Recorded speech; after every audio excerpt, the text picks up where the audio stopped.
Hey California Real Estate, welcome back again to NHD Academy. In our other episodes, we've discussed the 6 important natural hazards that California's NHD law requires a real estate seller to disclose to a prospective buyer. The 2 flood, 2 fire, and 2 seismic hazard zones.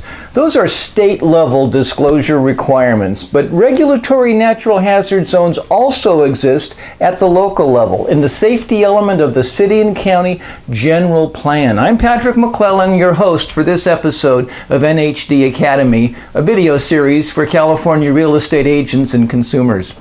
In this segment, we'll explain municipal regulatory hazard zones. It turns out this is where the rubber meets the road. And that's because county and city level hazard zones can affect the outcome of a building permit application, and that may limit how a buyer can use the property. Under California's government code, each city and county is required to draft and adopt a long-range planning document called the General Plan.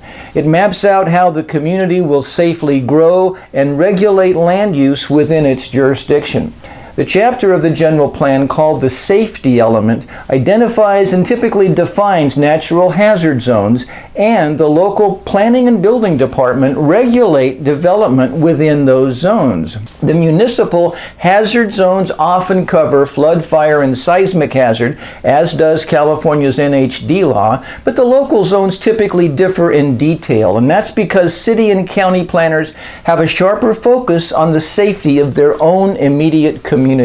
In addition, local regulatory zones often identify hazards that are unique to that jurisdiction, such as expansive soils or erosion potential, methane gas, and high groundwater, and those hazards aren't mapped and regulated by state or federal agencies.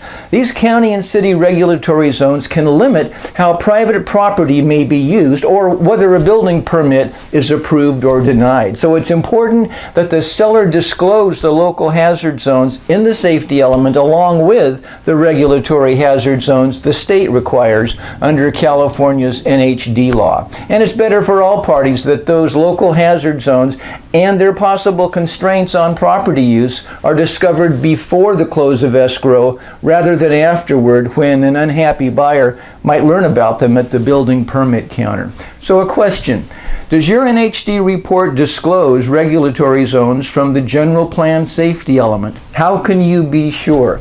The report should explicitly identify the jurisdiction of the city or county general plan and cite the element's name and adoption date and the map number in that general plan that the local disclosures are made from. So there you have it.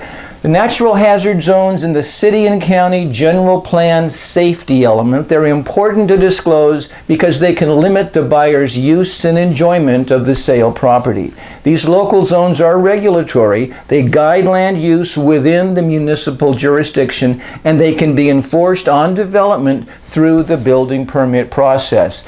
And finally, because the safety element is unique to the jurisdiction, the hazard zones in it often differ from state-level disclosures. So they're important for the seller to disclose and the buyer to know. To learn about the other types of natural hazard disclosures, check out the other episodes in our NHD Academy library. Visit our website, click on the Training Videos tab in the top menu, and watch all the episodes there. And we'll see you next time.